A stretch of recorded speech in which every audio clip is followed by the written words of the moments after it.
Now, once upon a time in the West, madman lost his damn mind in the West. Love less, kidnapper down, nothing less. Now I must put his behind to the test. Because we have a very, very, very special guest. We are being joined live right now by Brian Howell from the Boulder Daily Camera and Buff Zone, live from Boulder, from the arena in Boulder. Brian, welcome to the Pac-12 Chat Show here in the Voice of College Football. Thanks for having me. I appreciate it. Hey, we are thrilled to have you, and we have a bunch of questions for you, guys. Brian is really the expert on all things CU Boulder. He works with the Boulder Daily Camera and Buff Zone, and just absolutely the guru. You guys have seen him all over. Brian, our first question for you is we want to salute Rick George because we do these little cartoons on our show, and we had Rick George in the center of the dumpster fire for Boulder, and he has absolutely pulled the rabbit out of the hat to do some amazing things. And we'd love to hear your thoughts. How did the administration that put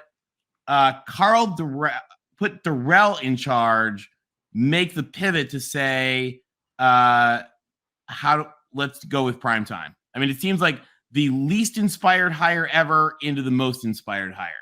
What happened? Yeah. Well, first off, I would say there's probably a lot of fans that would have liked to have thrown Rick George into a dumpster fire during this stretch. We do have it courtesy of Photoshop. Should they need it? Yeah. I mean, they were kind of sick of him, and a lot of people wanted him to go because of the Carl Darrell hire and the way that thing has turned out. Basically it is a 180. I mean, it's a total flip from what CU's done in the past. And, I thought Rick George had a really good hire with Mel Tucker a couple of years ago and really took a chance on a guy that's an up and coming coach. Now, I know Michigan State wasn't very good this year, and Mel Tucker still's really got to prove it over the long haul, but I think it was a pretty good hire at the time. But he was burned 15 months later. And, a lot of times you'll see ADs will do 180s when they're burned, right? And he did a 180 at that point and went with the very safest hire, which was Carl Darrell, and that didn't work. And now complete 180 where you're taking a big-time chance on the biggest name out there, arguably the most charismatic coach out there. I'm not sure there's a person on the planet with more confidence than Deion Sanders. And, you go out and get that guy. There's so many things that are different. They're paying Deion more money than they've ever paid a coach by almost $2 million right off the bat. They're paying the assistant pool $1 million more than they've ever paid anybody. And they got the administration to change some of the admission standards as far as getting transfers into school. And they got a collective built in time for all this to get done. That's all happened in the last 4 weeks or so. So they have completely done a 180 because they understand this program needs something like this. Brian, thank you so much for coming on the show. We know you're extremely busy. You'd mentioned to me that you were going to be finishing up a women's basketball game. You're there in the arena, and I don't know how much sleep you've had the past week, but you're doing an outstanding job. Guys, if you're not following Brian on Twitter, please. Amazing stuff. You can follow. I've been following kind of the pulse of what's been happening there. Clue our viewers in. Let us know, when did you kind of get word that, wow, Colorado's talking to Deion Sanders and this sounds like it could be happening? The search was about 2 months long, and right off the bat, I never even thought about Deion Sanders, and he wasn't even on any of the initial lists of candidates that everybody does whenever a coach is fired. But then it was a few weeks into that, you start hearing that Colorado's got interest in that, in Deion Sanders. And my initial thought, and a lot of people's thought, was, oh, come on. They're not getting Deion Sanders. And, at that point in time, this is about the time that Deion's on 60 Minutes and game day is going to Jackson, Mississippi. And my thought was, when all these Power 5 jobs open at the end of the year, Deion Sanders is going to be wanted by all these Power 5 schools. There's no way he's going to pick Colorado, which is going to be 1-11. And, as you guys mentioned, sort of a dumpster fire. And my whole thought was the only way he's coming to Colorado is if this is his only Power 5 offer. And as you got into the last week or two of this search, it's like this might be his only Power 5 offer. And the only other schools, the only other school that you heard seriously him mention was South Florida. And then towards the end, when Luke Fickell left Cincinnati to go to Wisconsin, you started to hear Wisconsin a little bit, but you never heard anything serious other than Colorado and South Florida. And that's when it became like, wow, this might actually happen. And it wasn't until like late last week that it really started to hit that, yeah, this is happening. I'm sure there's a lot of excitement. There clearly has to be. I mean, the whole Pac-12 is excited about this hire. Are there concerns, just bridging off of what you just said, that there were not a lot of, Division I FBS offers for him? Schools like Auburn, maybe even like a natural fit everyone kept kicking around, like Georgia Tech, right? Being a big Atlanta guy with the Braves and the Falcons. Is there any concern by fans or the media that he did not have any other big offers? Yeah, for me, I think that, initially I think that's a red flag. What is it about him that none of these other schools wanted to take a chance on him? But the more I've thought about it, a lot of times coaching hires are somewhat safe, and even like Auburn going with Hugh Freeze, and obviously he's had his baggage, but that's a somewhat safe hire because Hugh Freeze has been in the SEC and he's won, so they know what they're getting, right? A lot of times ADs like to go with they know what they're getting, and Deion Sanders, you don't know what you're getting. I mean, you're getting the confidence, what you're getting as far as what he's going to bring off the field, but you don't know what you're going to get as far as can he coach at the Power 5 level. And I think you're taking a somewhat of a big chance on Deion, and I give Colorado credit for rolling the dice because I don't think there's another program in the country that needed a jolt like this and needed to roll the dice more than Colorado, and they did it. And so I've kind of looked at it. Initially, I thought it was a red flag, but I've sort of switched a little bit and thought, I think there was just some, it wasn't the safest hire for a lot of schools, and Colorado took a shot. What is it bizarre to see the transparency that he's already brought to Colorado? I mean, three of the four of us, three of us are USC alums and one is a UCLA alum. And USC gives less media access than the 1960s Soviet Politburo did. So is it wild that you're getting to actually watch team meetings? Yeah, I'm curious to see what it's going to be like when spring ball comes around. Like, is he going to allow the media to come in and watch practices, or will that be, his team providing video of what they want everybody to see? Because that's what's different about that is that that team meeting was, is that what they wanted everybody to see, or was that the whole thing? But it was very interesting. I've never seen it. That is a very true smart journalism question. But it's true that, with practices, how much are they going to show us? Are they going to show us the 20 minutes that they want us to see, or are they going to let us come in and watch? So I'm curious about that. But I was shocked to see, the team meeting. I don't know if that was the entire team meeting, but I was shocked to see it thrown out there on social media. And, I think some of the players probably were too, that, wow, I think everything we do here might be potentially out there for the world to see. And it was it was an interesting team meeting. I don't know if that's what they normally look like because we don't ever see them, right? So when you talk to the players, are the Colorado players, obviously change is coming, not a newsflash to them. We've seen some have seemed very motivated and excited by what's going on. Others obviously know they're on the way. We saw, Luke McCown didn't even stay to wait for Deion to be announced. What's the feeling like from the players? Do they feel kind of inspired, or do some of them feel kind of like they failed and it's kind of unpleasant? I think there's probably mixed, probably like you're seeing on social media, right? I know, from what I've heard, a couple of the guys that have been in the transfer portal, and I will say it has not been a mass exit like I thought it was going to be. I thought this was going to be a hugely active couple of days once the portal opened, and CU's had like 2 or 3 guys go in there, and that's about it. That kind of shocks me, but I do know of a couple of the guys that have gone in there. It's because all the speculation that they went in there before Deion was announced, but it was pretty looking like he was going to, and they didn't want to play for Deion, and they didn't want to be a part of it. And one of them is Owen McCown, obviously, because if Deion comes here, so is his quarterback son. So why would Owen McCown stay here? So well, he wants and to go somewhere. Shador does look like he weighs more than 97 pounds soaking wet. Yes, so he right off the bat he's he's got that over Owen McCown. And hey, Shador's been successful. I'm just teasing. Owen McCown actually seems like an awesome guy. He just is. No, he is. He's a really good kid, but I think he's going to be a really good quarterback for somebody. To be honest with you, he's just he was about 167 pounds this year, which is pretty small for a Power 5 quarterback, as you know. So I haven't talked to any of the players, but just judging off the reaction of social media, it looks like there is a lot of guys that are like, hey, let's go. But then, I'm sure there's a little bit of that.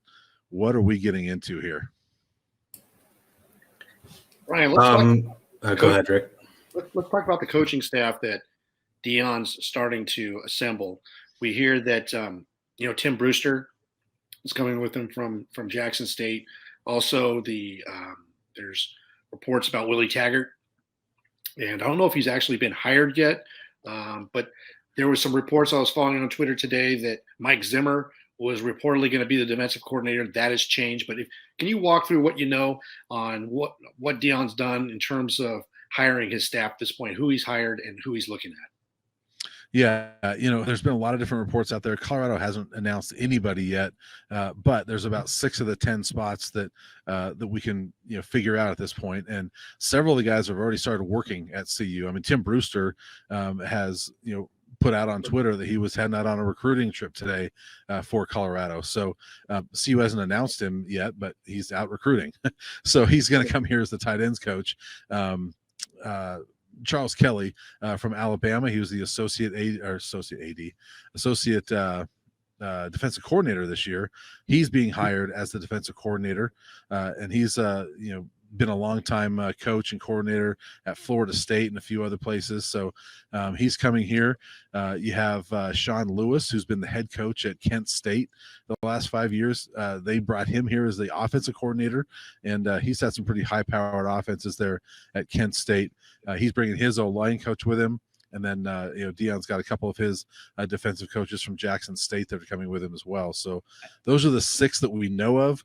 As far as Willie Taggart, initially, I thought that he was going to be on the staff, but it looks like Willie might have just been here. I know he was on campus this week, and it sounds like he might have just been here helping out and consulting a little bit with the transition, because Deion's not really around right now because he's back at Jackson State. So it's my understanding that Willie may or may not be on the staff, but at least he's been here this week kind of helping out with that transition. As far as Mike Zimmer, I don't think he's going to be one of the coaches, but it sounds like if he's going to be here, it could be like an analyst type of role.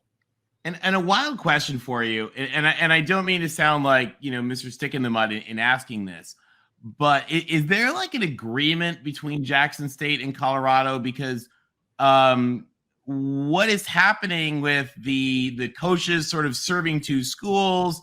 The sitting quarterback of Jackson State in the press conference being announced as the new quarterback of Colorado without having transferred or applied, or it's just, it in any other circumstance, it would seem that it would be wildly sort of like not kosher, and Jackson State is really cool with it all. Well, Jackson State, of course, is cool with it all. It's Colorado that you're kind of like, really? All right. But that's the Deion effect. I mean, that's Deion does kind of what Deion wants. And, I think this is, Deion calling the shots saying, yeah, I'm going to come to you, but I am going to finish out with Jackson State. And, Colorado's like, sure. Yeah, whatever, whatever you need to do. So I think they're kind of letting him do that. And he had a kind of a funny comment in the press conference. He was asked about, coaching the Celebration Bowl, which is December 17th. So it's really only from now a week and a half left. Yeah, it's not like he's a New Year's Bowl. Yeah. So it's only about 2 weeks basically from the press conference. So, but he made the comment. He said, look, I played football and baseball at the same time. I can multitask. I know. I love that. His press conference was amazing. Oh, it was one of the most amazing things I've been a part of. I've never seen a press conference like that. And I mean, the guy had the whole room laughing, cheering. It was it was like this party. I'm like, is this a press conference, or am I at I mean, times I thought it was a comedy routine. Yeah, he's got Jeremy Bloom fangirling. It's hard to beat that. Well, I mean, there were a couple times that he would say a line, a clever line, and he'd say, "Now that's pretty good. You guys need to cheer for that." And then the whole room would cheer. It's like the guy just, I mean, people just sitting there. Okay, what he wants to do, Dion, and you should cheer for that line. Oh yeah, So it was kind of funny. What's been the response from what you can gather and see or hear from the student body? Even though Colorado has been down, we watched a few games and there's still a good turnout, but I can imagine the energy that is in Boulder right now has got to be just off the chain. Yeah, it's insane, and this is a small group, but still, Dion lands here around midnight last Saturday night after the game with Jackson State, and fans that tracked the flight. I mean, they tracked that there was a flight coming from Jackson, Mississippi to the airport in Broomfield, which is about 20, 30 minutes away from here. So they knew that was coming. There was a group of 50 or 100 fans that greeted that airplane, close to midnight on Saturday night. And then I don't know if it was the same fans, but they went over to where Folsom Field is, because Dion did a tour of the facilities in the middle of the night after he got here, and so he's touring the facilities at 1:00 in the morning. But when his car pulls up, or their van with everybody in it, there's 50 or 100 fans that are waiting there cheering for him. So these fans were excited. They're walking. Dion and his family and everybody walks out on the field, and there's fans that are up outside the gates. They see him walk out on the field and they're yelling, prime time, yelling for him and all that stuff. So the fans and the students are pretty excited. What about one of the things we talk a lot about realignment, we talk about regions and trustees, the different schools and things like that.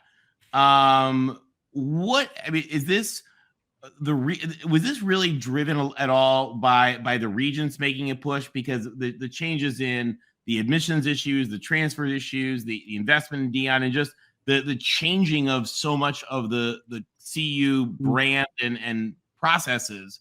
Who is that? Is that President Solomon? Is that DeStefano? Is that Rick George? Who's really the driving force behind just such a fundamental organizational shift?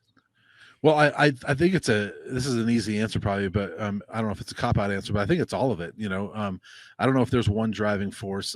President Solomon is new, and I had a chance to meet him for the first time in October, actually about 2 days before Carl Durrell was fired, and we chatted about a bunch of different things. And he wanted to have a good football program. He said, look, we need to be better in all these areas like NIL and transfer portal, all these things. And I think that was a part of it. And CU, once fans learn about the transfer issues, and really what it was is that CU for years has not accepted a lot of credits that that kids earn at other schools. And so you could have somebody, I'm just using an example, but you could have somebody that gets 24 credits at UCLA, and they want to transfer to CU, and CU says, yeah, that's great, but only 12 of your credits transfer here.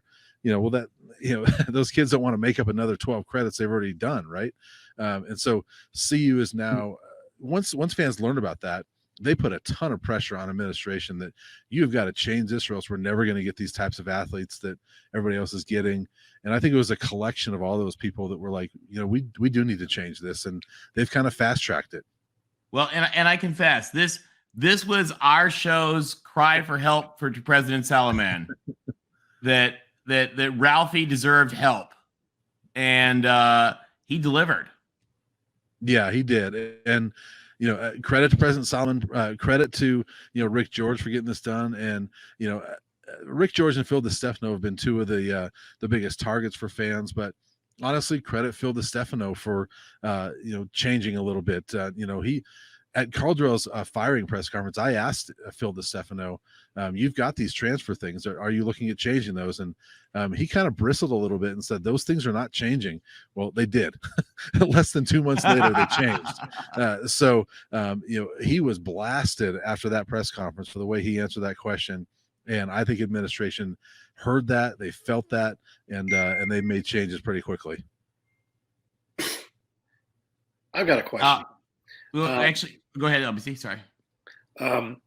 We all saw the video of Dion walking through the facilities late that night when he arrived, and he was with his wife and his crew and some of his coaches, and they were really amazed at when Dion walked out into the field, and he was picturing it. He was envisioning. You could tell the guy had a vision. He goes through the locker room and he's seeing things that he didn't have at Jackson State. I mean, one of the things that they didn't have was water. They didn't have clean water. I don't know if you remember that earlier in the year. There was that report about they had water issues at Jackson State. Going from drinking Mississippi mud to coming to Boulder, Colorado, Rocky Mountain spring water, has there been any comment about the water quality in Colorado? Well, and I'll tell you, I laughed at it. It reminded me of like when you see the videos of U.S. soldiers liberating Mussolini's palaces. That that was the sense I got. It's funny. The other thing he mentioned was, and I'm going to tell you, I don't know much about Jackson, Mississippi, but in watching somebody else do a video talking about Dion, I understand there's crime in Jackson, Mississippi, that there's a decent amount of it. Dion had an interesting comment during the press conference where he mentioned there's no crime here, so it was kind of an odd thing. Didn't he? Yeah, and how often have you ever heard a coach say that about coming to a new place? So I think there's part of him that was kind of surprised at Boulder a little bit and thought, wow, this place is maybe different than I thought it was. But it was interesting that he mentioned the no crime. There's no crime here, but probably not like it is where he's used to. But I imagine the water. If it's based on what we saw in Jackson, Mississippi, I guarantee it's not like that in Boulder, Colorado. Because I travel a little bit. There's no water like here. This is the best water. Like I was joking with Tony earlier, the power of Dion. I mean, he's going to notice the water. I would think within a couple days, if Coors isn't a sponsor of Colorado football, they soon will be. And Michigan man, Jason. Oh, sorry. No, go ahead. Sorry, go ahead. Hi, Brian. No, I was going to say, I mean, I'd be surprised if within a few days there's not a lot of people that are sponsors of Colorado. Yep. Brian, real quick, this is Chris here from the UCLA alum, and thanks again for joining us tonight. It's been awesome. You're talking a little bit about like the added money in terms of like people wanting to sponsor and whatnot. And as a fan, of an institution that has its share in the past of issues with transfers coming in and has also kind of lagged in the setting up of an NIL collective, I was hoping that you could talk a little bit more about the process and the excitement that's kind of come from your donor base, which I imagine had to be at an all-time low sort of in the middle of this year. The added excitement and sort of how that entire NIL collective came to be and got established at a place that doesn't quite have that the way it should be. Yeah, certainly I would hear from a lot of donors, and there were people that were fed up, and they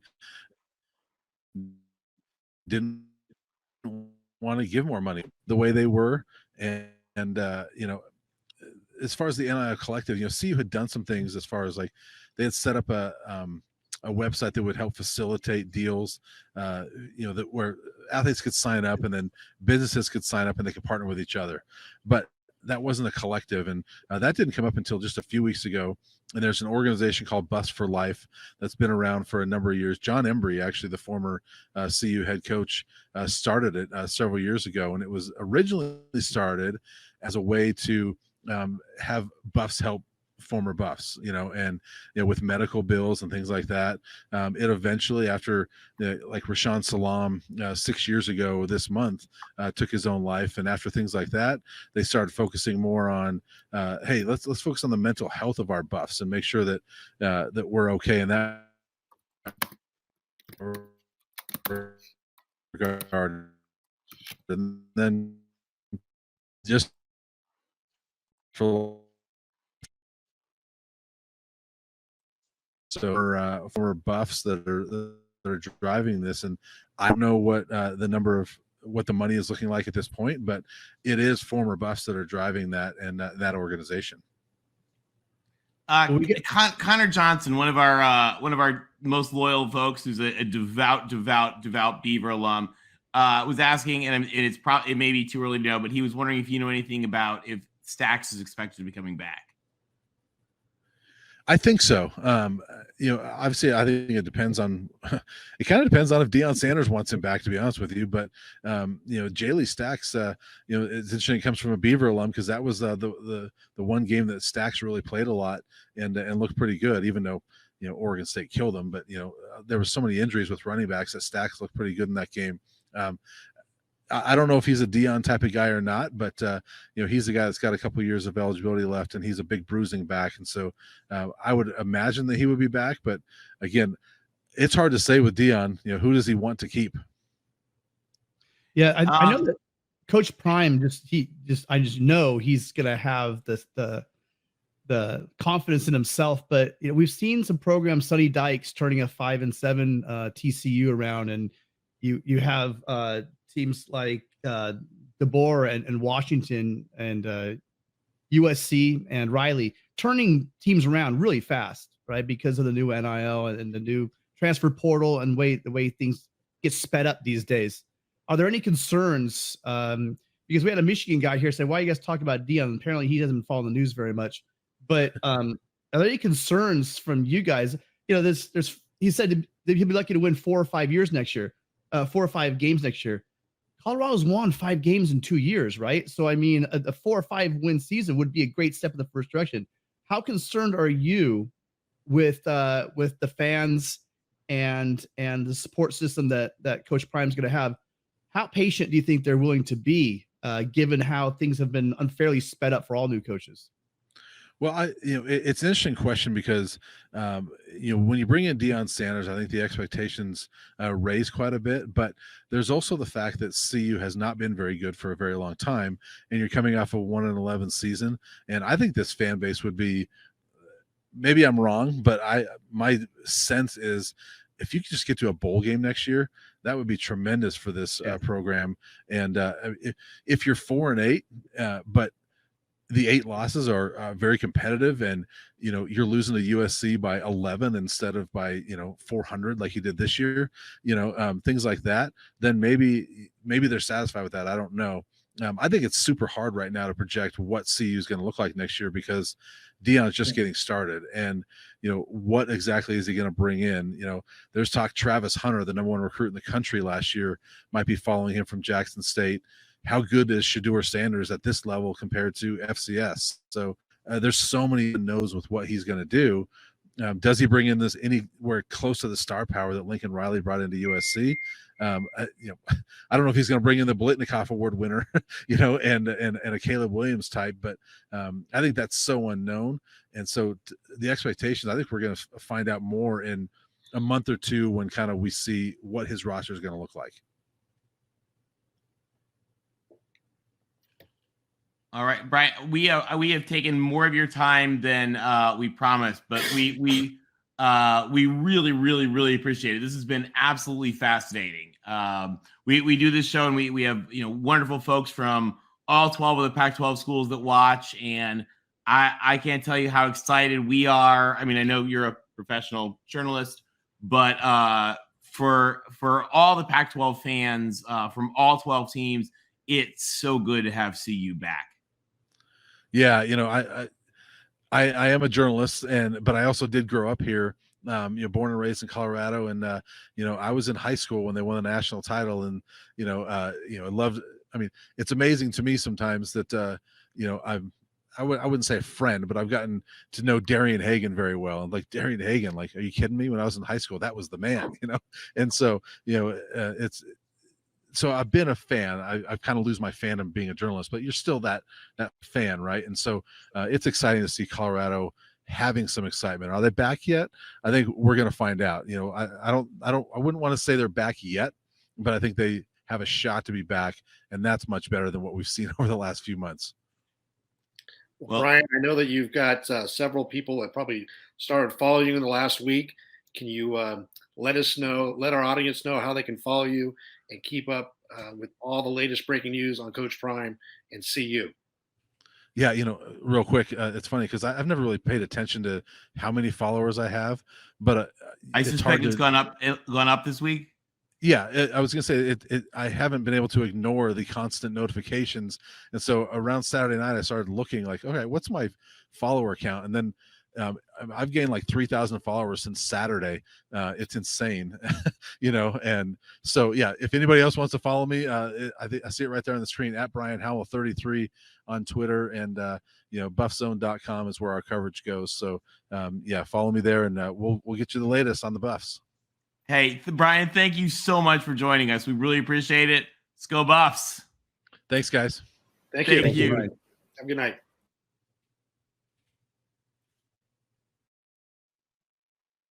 All right, guys. Well, that was fun. Yeah, What that was awesome. fascinating Of them to insight. come on. Yeah, that was great. Live from the arena in Colorado. So awesome for Brian to join us, and we got the latest on what's happening with Coach Prime. So very cool. And really, guys, if you get a chance, follow Brian. His coverage from the Boulder Daily Camera and from Buff Zone. He is the best.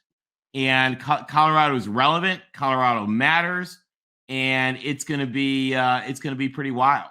And it's a great story, and it's a great story for the Pac-12. So if you guys are here, I know we don't chant like some other conferences do, like morons, but we do have pride in our conference. We do like to know what's going on. So be a great story to check out if you guys have a little time. Absolutely, and guys, we were talking about some of those metrics. I thought this was pretty impressive. LBC sent this over. This is talking just a little bit about the Prime effect. LBC, you want to hit some of these numbers and what's going on in Boulder? Yeah, it'd be great. But let me see if I have my eyes going here. It's kind of Oh, hard. okay. Yeah. I got a bigger screen right here. Okay. Just some heads up, guys. Kind of the effect that this has had just in his announcement. Remember, I mean, you got to think Colorado has sort of struggled a little bit for attention. Yeah. How about 173,000 new followers, 42 million new impressions, Wow. 1,400 season ticket deposits put in, 2,000 season ticket interest forms, and 6,000 new season tickets in the pipeline. And remember, Colorado, guys, unlike a lot of our conference, Colorado sells out their stadium even when they're awful. And online revenue close to $50,000 in merchandise sales in one day. One day. The Prime One day. effect. They can't keep the shelves stocked. It's absolutely bananas and really exciting. I thought this was interesting, guys. So Coach Prime is going to be the third highest paid coach among current Pac coaches. Will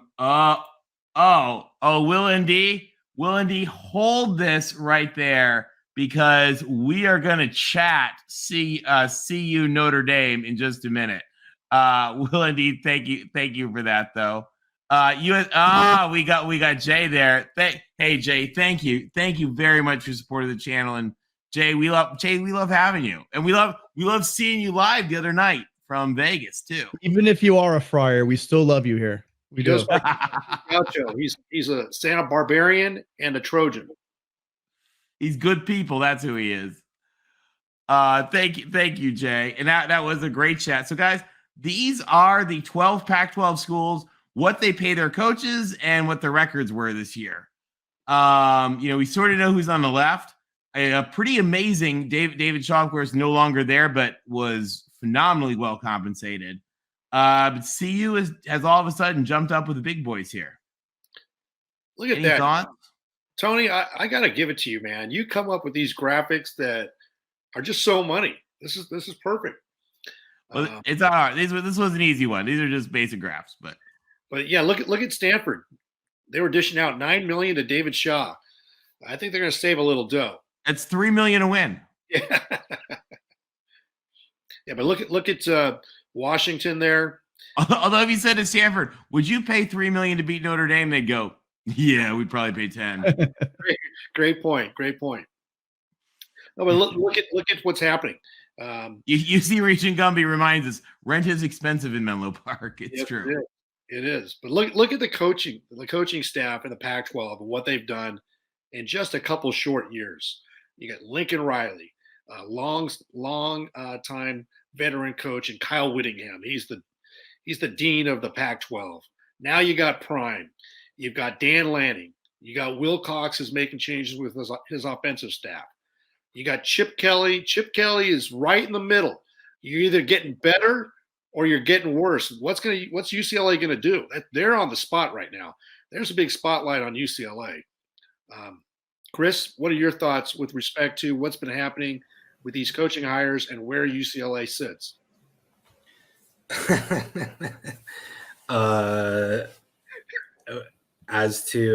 the funny thing about the 4.8 and the 4.7 for UCLA in college, you have to go get that approved by the regents, right? Anytime you want to go over like a certain amount. I don't know how eager the regents is going to be to increase that for us in the future. We'll have to see. There's all those little battles going around. But as to like the actual coaching position, I mean, I'm kind of wait and see at the moment. Like 9-3, he did exactly like what you would do as a coach to like, not to do well enough to be able to go get another job somewhere else if you wanted to, which is possible if you believe certain rumblings that if he had done, if we had gone like 11-1 or something, that, Chip might have wanted to find a new home himself, but not bad enough to warrant being fired. It would look really, really silly regardless of what you think of roster construction or recruiting or anything else. UCLA is not the kind of school that's going to fire someone after going 9-3 of all things. So it's a matter of like there have been some good things happening in the portal lately, and and maybe it's true that he can, despite the lack of desire to recruit at a UCLA level historically, at the high school level, maybe Chip can just do enough in the portal and get the guys that he wants to keep it going. And it seems weird year to year. It seems a lot harder to have that be sustainable to me, but we'll see. And thanks to Lou Rogers for that nice note. We appreciate it. We're glad to have you here. All right, guys. So we chat a little bit about what the legacy is of Colorado that's been reawakened here. Yes. All right, guys. Let's talk just a little bit about Colorado. We don't talk a lot about Colorado because they've not been relevant, and they absolutely haven't really mattered. And one of the things we were just talking to people, we noticed this week is that people don't really appreciate the wild history of Colorado.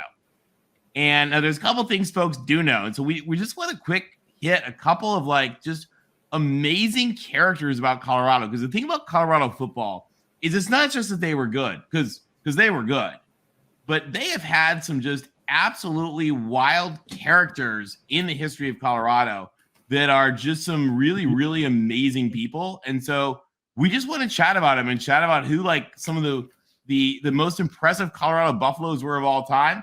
Because I don't care who your team is, you may not have folks like this with you guys.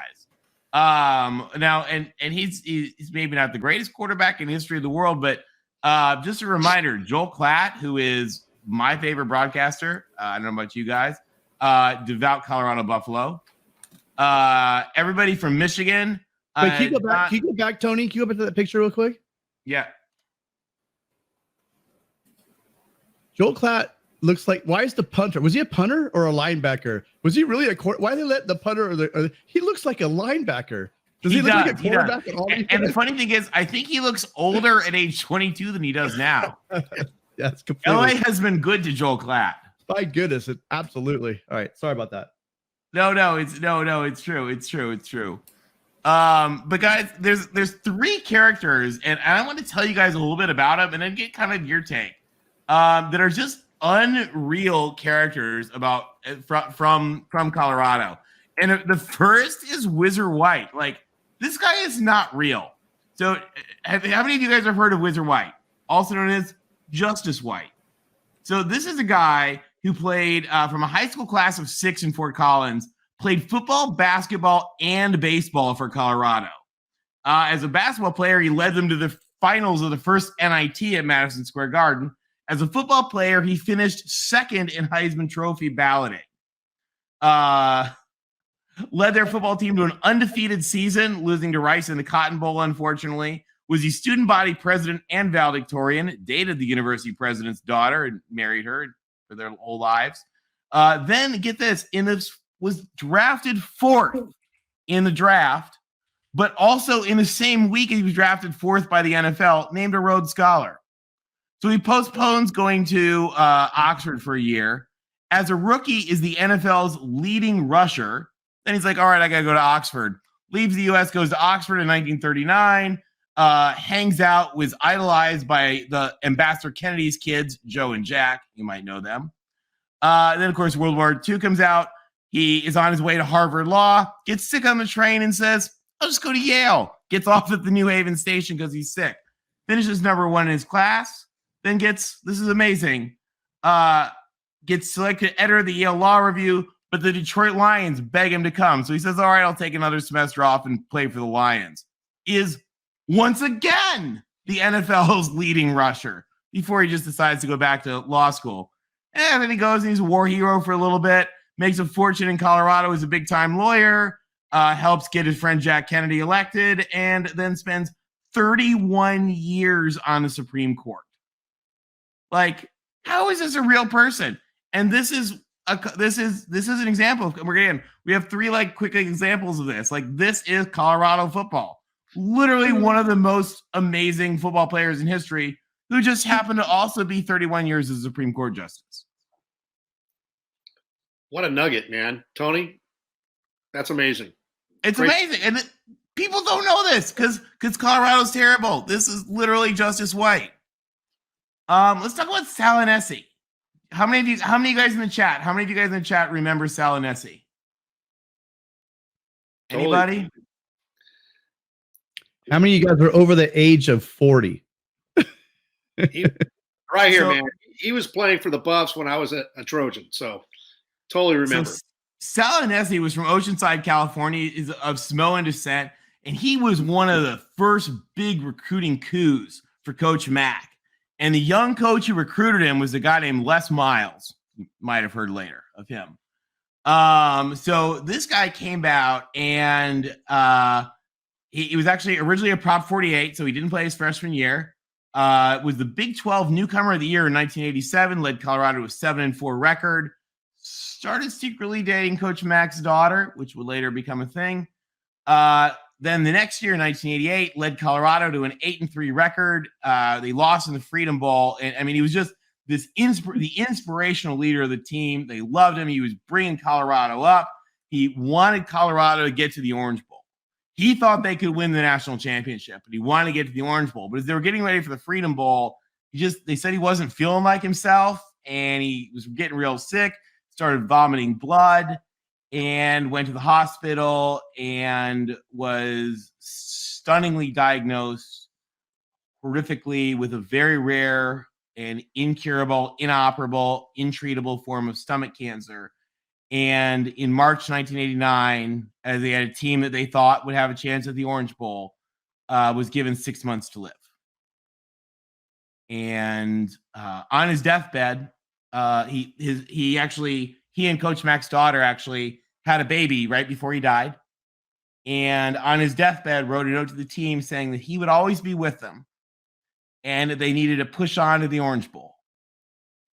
And that week, they went to Seattle. And Washington, this Husky Stadium is a tough place to play. And they were playing one of the best Washington teams there in the late 80s. I mean, that was when, the Dogfather was tearing it up. And the team gathered around the middle of the field, and they all took a knee and they pointed to the sky.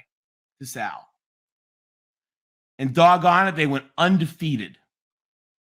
They beat Nebraska, and they went to the Orange Bowl just like he wanted.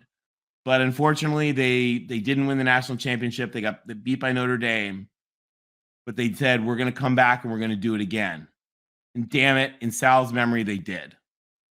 And they went the next year, went back to the Orange Bowl. And as they were on their way to the Orange Bowl, they actually had a special extra jersey made for him.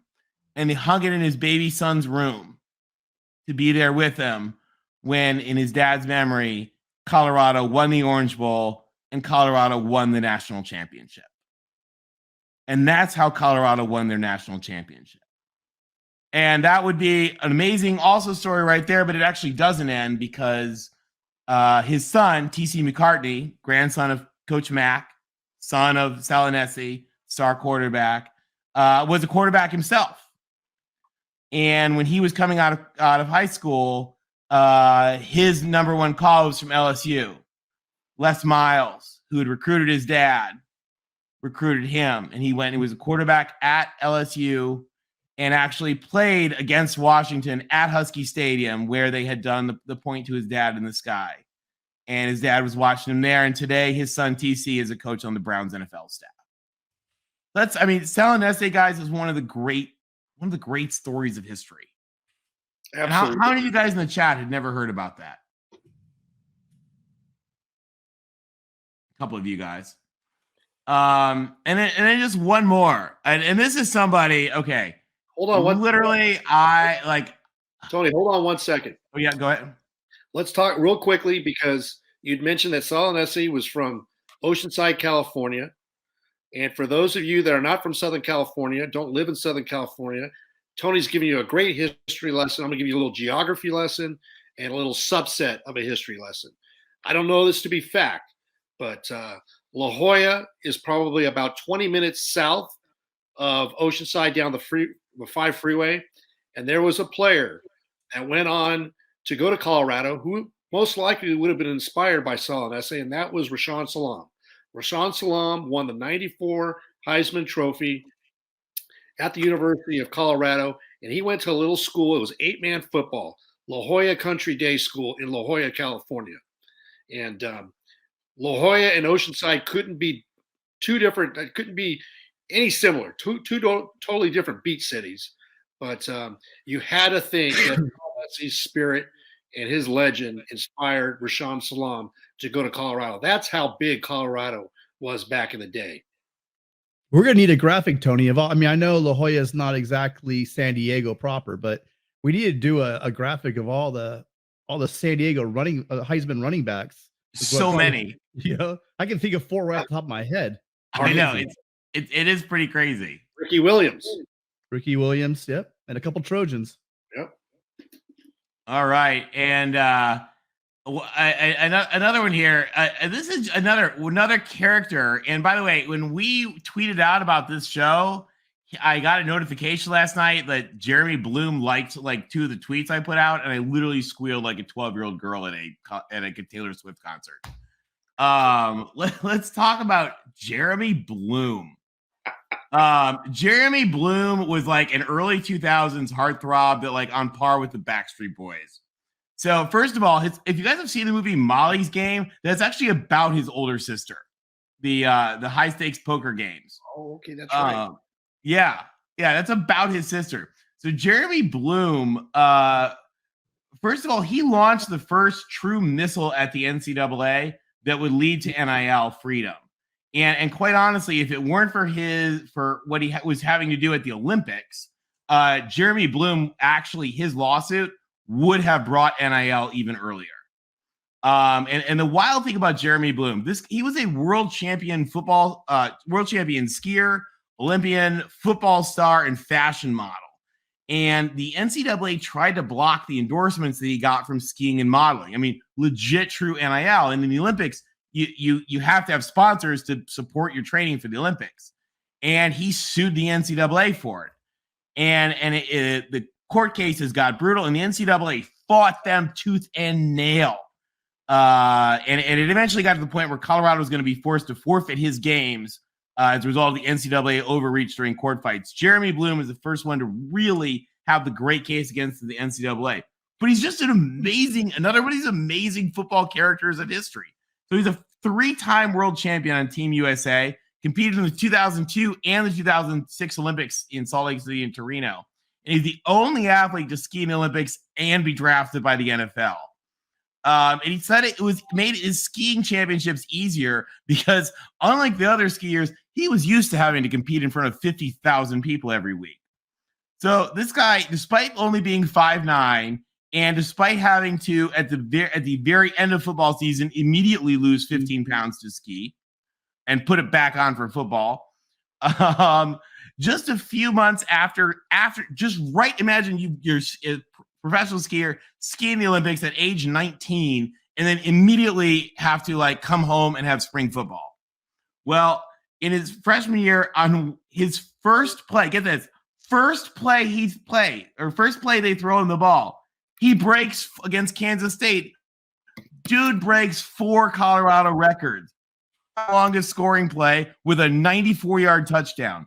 Longest scoring play from scrimmage, longest gain on first career reception, and longest gain by a freshman. Unstoppable wide receiver and kick returner.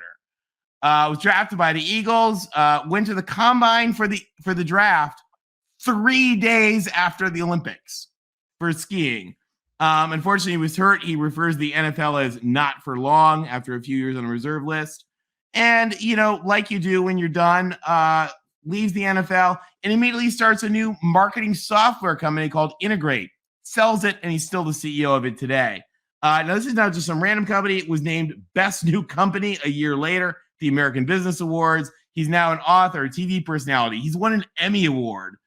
He's chairman of the board of Wish of a Lifetime, which is through AARP, a board member of the 2028 LA Olympic Committee, and he's a popular football and skiing analyst married to a Brazilian actress. Like, Jeremy Bloom is freaking awesome, and he helps to really define Colorado.